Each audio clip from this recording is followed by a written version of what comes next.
안녕하십니까. 국민에게 보고하다 김태호입니다. 오늘 방송은 여러분 우리 이 사건 같이 수사해 볼까요? 이런 소재를 준비했습니다. 여러분 지금 조국 조카가 이 사건의 키맨이죠. 오늘 저는 여러분께 이 수사를 마치 셜록 홈즈 같이 저와 함께 추리해 보자는 그러한 제의를 해봅니다. 자, 그럼 저랑 같이 한번 시작해 보겠습니다. 저는 이 사건을 이렇게 생각합니다. 한마디로 상장해서 주식 튀겨서 한탕 해 먹으려다가 미수에 그친 건 아닐까? 지금 이 단계가 그런 상황 아닐까? 라고 한번 혼자서 상상을 해봤습니다. 분명히 말씀드립니다. 이렇게 추론을 한번 해봤습니다. 뭐 상상은 자유 아닙니까? 여러분 오늘 사건 수사를 위해서, 오늘 추리를 위해서 한번 살펴봐야 할 것이 있습니다. 지금 언론을 보면 조범동이가 10억 수표를 받아서 명동 사채 시장에서 현금화한 것으로 나오죠. 제가 서울중앙지검 금융조사부에서 잠깐 근무를 했었는데요. 금융조사부는 한마디로 주가 조작을 수사하는 것이 기본입니다. 제가 금융조사부에서 그 사건 수사할 때 보니까 명동 사채 시장에서 사채업자들에게 큰 자금을 융통한다든지 아니면 반대로 자금을 세탁하는 그런 경우가 매우 허다했습니다. 이거는 금융정보분석원에서 이상한 자금 흐름을 캐치해서 그 검찰에 그 통보를 하거든요. 그러면 검찰이 그런 자료를 수사 단서로 쓰기도 합니다. 아무튼 자금을, 그 수표를 명동 사채 시장에서 세탁하는 것은 그 금융 양아치들이 사용하는 전형적인 그런 수법입니다. 자, 조범동은 그 수표를 세탁해서 현금으로 세탁해서 어디에 썼을까요? 누구에게 가져다 주었을까요? 참 궁금합니다. 이런 의문점을 수사하기로 하고 한번 저랑 셜록 홈즈가 되어 봅시다. 여러분 그럼 먼저 주가 조작 수사의 기본을 한번 살펴보겠습니다. 자, 주가 조작 사범을 A라고 하겠습니다. 돈을 대주는 사람, 속칭 쩐주, 그 쩐주를 B라고 하겠습니다. 그리고 A, 주가 조작 주범이죠. 그 A의 대리인, 즉 바지 사장을 C라고 하겠습니다. 그리고 새로 설립하거나 인수하는 그런 회사를 X회사라고 하겠습니다. X사. 그럼 통상 그 주범 A는 주가 조작으로 떼돈을 벌어보기로 마음을 먹습니다. 그래서 껍데기 회사 하나를 인수합니다. 물론 자기 돈도 조금 집어넣겠죠. 일부. 또는 껍데기 회사를 인수하는 것이 아니라 아예 새로운 회사를 설립하기도 합니다. 허접한 회사를 인수하든 새로운 회사를 설립하든 그 과정에서 주범 A는 주가 조작을 위한 기본 절차를 밟기 시작합니다. 그래서 주식 대금을 납입하기 위하여 쩐주에게 10억을 빌립니다. 하루 이틀 빌려 쓰는데 5% 또는 10% 뭐 이런 식으로 거액의 이자를 주고 빌립니다. 와, 쩐주 B는 하루아침에 10억 빌려주고 5천만 원에서 뭐 1억 원이 생기네요. 뭐 이런 횡재가 다 있습니까? 이런 것만 몇 번 하면은 그냥 앉아서 부자가 되는 거죠. 그래서 큰손 사채업자들이 돈을 버는 겁니다. 자, 우리의 주범 A는 회사 X를 인수하거나 설립하면서 10억 원을 일시적으로 쩐주에게 빌려서 위 회사 설립 또는 인수 자금으로, 자본금으로 납입을 합니다. 즉 A는 그 돈을 은행에 입금하면서 주금 납입 보관 증명서를 교부받아서 설립 등기를 마친 후에 은행으로부터 즉시 인출합니다. 그래서 어떻게 하죠? 그 돈을 사채업자 B에게 변제를 합니다. 그리고 어떻게 합니까? 새로 설립하거나 인수한 회사의 X의 경영권을 취득하고 그 회사의 대표로 자신의 절친한 학교 동생 C를 앉힙니다. 속칭 바지 사장이죠. C는 회사나 금융, 주식에 대해서 아는 것이 뭐 아무것도 없습니다. 뭐 대충 알 수도 있고요. 그런데 만약 C가 그런 바보가 아니고 그 C가 전문가라면 그 전문가임에도 불구하고 그 위험한 역할을 한다면 그 대가로 뭔가 큰 걸 받겠죠. 그렇죠? 이런 구도를 짜서 드디어 외형을 갖추었습니다. 그러면 우리의 주범 A는 본격적으로 주가 조작을 시작합니다. 뭐 가장 많이 하는 것이 허위로 소문을 퍼뜨리는 거죠. 뭐 뉴스에 냅니다. X사가 이번에 신약을 개발했다. 뭐 이번에 X사를 인수한 C, 이 C 대표의 뒤에는 거대 중국 자본이 있다. 뭐 이런 식으로 허위 공시를 띄웁니다. 이러면요, 아무것도 아니던 X사의 주가가 갑자기 폭등하기 시작합니다. 뭐 그 과정에서 자기들끼리 자전거래라고 하죠. 허위 매수를 하든지 이런 장기수를 쓰면서 주가 상승을 유도합니다. 그러면 불쌍한 우리 일반 시민들, 개미라고 하죠. 일반 시민들은 그거 뭐 있는 줄 알고 그 주식을 막 삽니다. 그리고 뭐 허위 대박 정보가 있다면서 뭐 허위로 돌리기도 해요. 그러면 우리 개미들은 그 회사에 자기 생돈을 그냥 대는 겁니다. 이러면 엄청나게 회사 주가가 올라갑니다. 그 X사 주가가 엄청나게 뜨는 거예요. 이때 적절한 상황을 보면서 우리의 주인공 A는 바지 사장 C에게 뭐 지시하든지 해서 꼭대기까지 올라간 그 주식을 팔아버립니다. 그럼 엄청난 차익이 생기겠죠? 그거 수십억에서 수백억 먹는 거예요. 그러고 나면 떼부자 되는데 뭐 한 개 남아요. 뭐가 남습니까?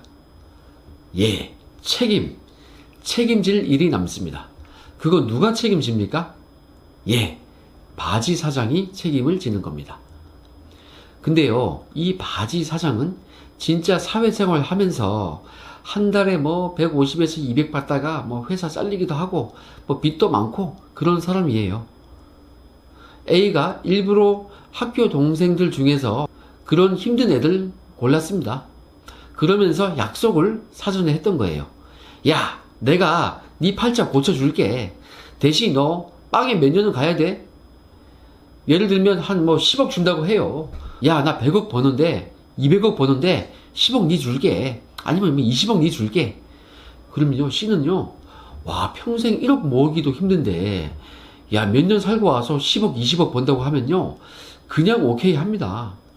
게다가 그 중에서 자기가 받기로 한 그 중에 일부를 피해 보상이랍시고 조금 공탁 걸고 그렇게 내어놓으면요, 형량도 조금 깎여요. 그리고 초범이잖아요. 그러면 또 정상 참작이 돼요. 그리고 뭐 뒤에 그 주범 A도 가만히 있지는 않아요. 좀 도와줍니다. 비싼 변호사 사서 조금 형량 깎기 위해서 노력을 합니다. 그리고 우리의 그 바지 사장 C도 피해 변제를 위해서 최선을 다하겠다면서 공탁 걸기도 하고 뭐 자필로 반성문 쓰기도 하고 눈물까지 보이기도 해요. 재판에서. 자, 이러면 정리가 되는 겁니다. 우리의 주인공 A는 뭐 최소 뭐 100억 원에서 뭐 몇백억까지 떼돈 버는 거고요. 쩐주 B는 앉아서 식은 죽 먹기로 그런 식의 일을 하는 겁니다. 그리고 C도 뭐 나름 팔자를 고치는 거죠. 이런 식으로 계획대로 성공하면요, 이런 식으로 그림이 그려지는 겁니다. 방금 제가 간단히 설명을 드렸는데요, 이런 형태가요, 아주 기본적인 그러한 주가 조작의 실제 사례였습니다.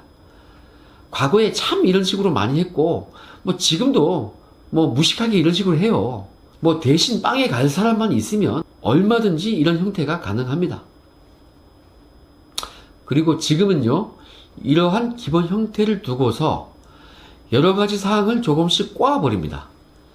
기본 형태를 조금씩 변형을 하는 거죠.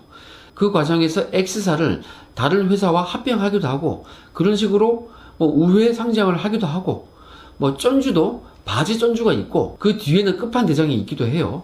실제 끝판대장은 따로 있어요. 뒤에 숨어 있죠. 사채 시장에 큰 손들이 있단 말이에요. 저도 그 큰 손들 중에서 유명한 사람 몇 명은 그 이름을 알고 있습니다. 그 사람들 어마어마한 갑부들이에요. 그렇게 안전하게 나름 일을 하지만 어쩌다 한 번씩 재수없게 꼬리가 잡히기도 합니다. 그렇게 일 터지면요, 그때는 그동안 모았던 그 돈으로, 쉽게 모았던 돈으로 뭐 일생일대의 뭐 위기니까 일단 뭐 그 돈으로 해결합니다. 먼저 잠적을 먼저 해요. 그리고 좀 조용해지면 그 엄청난 돈을 들여서 비싼 변호사 사서 틀어 막아버립니다. 뭐 결론은 뭡니까? 집행유예 뭐 이런 식이에요. 기본 형태에서 여러 가지 변형을 복잡하게 가져가는 것 같지만 사실은 별거 없습니다. 자, 여러분, 그럼 이 기본 구도에서 조범동 사건을 한번 대비시켜 볼까요? 자, 우리 시청자분들 중에는 벌써 그림을 딱 그린 분들이 있을 겁니다. 여기서 A의 역할은 누구일까요? 조금 인물이 좋은 사람일까요? 그리고 B 역할은 누구일까요? 도망가서 안 잡힌 사람일까요? 뭐 어떤 사람일까요? 그리고 바지사장 C 역할은 누구일까요? 조금 살집이 있을란가? 뭐 쩐주 뒤에는 또 어마어마한 쩐주가 또 있을 수 있으니까 여러가지 상황이 생길 것입니다. 여러분, 우리는 이 기본 구도와 비슷한 점을 또 하나 볼 수 있습니다. 바로 뭐죠? 제가 그렇게 강조했던 돈입니다. 자금 흐름요. 바로 조국 가족이 최초에 넣었던 돈 10억 5천요. 자, 그 돈이 혹시 흘러서 10억 원의 수표로 출금된 것이 아닐까요? 어떨까요? 자, 그럼 제가 처음 얘기한 것으로 돌아가 보겠습니다. 조범동이 사채 시장에서 그 10억 원을 세탁해서 그 수표를 현금화했죠. 그거 누가 다시 가져갔을까요? 조범동이 그 돈을 누구한테 줬을까요? 어디에 썼을까요? 원주인에게 되돌려줬을까요? 아니면 또 다른 곳에 투자를 다시 했을까요? 정말 민감한 곳에 다시 투자를 했을까요? 밝혀지면 안 되는 곳에 다시 투자를 했을까요? 아니면은 A에게 돌려줬을까요? 지금 이게 죽음 가장 납입은 아니지만 넣었다 빼는 거 그거랑 조금 비슷하지 않습니까?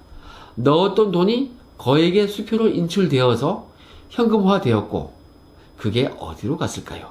자, 기본 형태에서는 넣었다가 하루 만에 바로 빼는 건데 지금 이거는 몇 달 만에 빠졌습니까? 2017년 8월과 11월에 각각 수표 7억 3천만 원과 3억 원으로 인출되었다고 했죠. 그 돈을 사채업자한테 세탁을 했다고 하지 않았습니까? 하루 만에 넣었다 뺀 거나 몇 달 만에 넣었다 뺀 거나 돈이 입금되었다가 얼마 안 되어서 인출된 거 이거는 매한가지 아닙니까? 그렇죠? 쩐주와 주범이 같은 사람일 수도 있는 거고요. 이번 형태에서는 꼭 기본 형태가 그대로 가지는 않아요. 그 원리가 작동이 되는 거죠. 별도 쩐주가 있을 수도 있는 거고요. 여러분, 그래서 지금 조범동의 입이 가장 중요한 것입니다. 조범동이 모든 걸 뒤집어 쓰고 꼬리 자르기 이걸로 뒤집어 쓰고 끝나는가? 아니면 그 10억 원을 누구한테 줬는지 아니면 구체적으로 어떤 예민한 곳에 다시 재투자했는지 그것을 얘기하는지 그 10억 원을 다른 누군가에게 투자해서 다시 그 돈을 바탕으로 또 다른 어떤 회사에 투자해서 상장하고 그 새로운 회사에서 다시 또 주가를 띄울 수도 있겠습니다. 아무튼 이런 그림을 저는 추론해 보았습니다.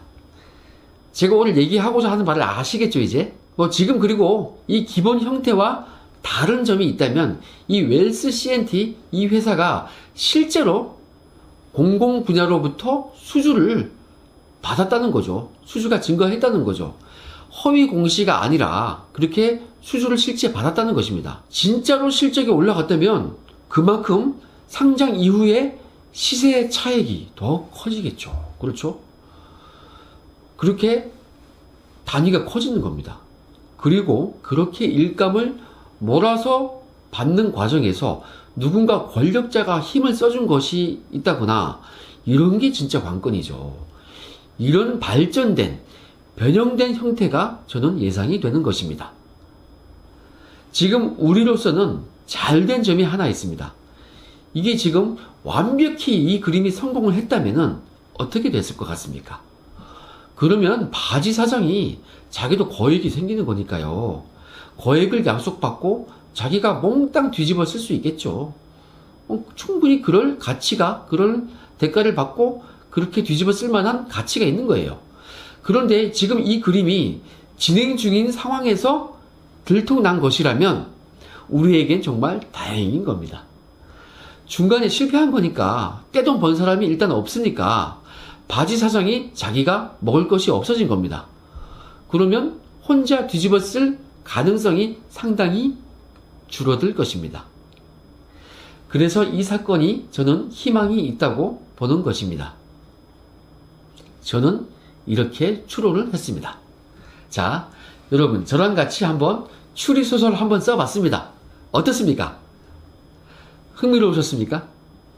그럴듯합니까? 이런 이야기를 우리가 나누는 것이 의미가 있습니다. 이렇게 한번 같이 집중해서 추론을 해보면요, 이 사건의 핵심이 눈에 들어옵니다. 오촌 조카가 왜 그렇게 도망갔을까? 왜 그렇게까지 증거인멸을 지시했을까? 이런 것이 한눈에 보이고요. 지금 그 바지 사장의 심리까지도 예측이 가능합니다. 그리고 바지 사장이 마음먹기에 따라서 어떻게 이 사건이 진행되는지 우리는 예상을 할 수 있는 것입니다.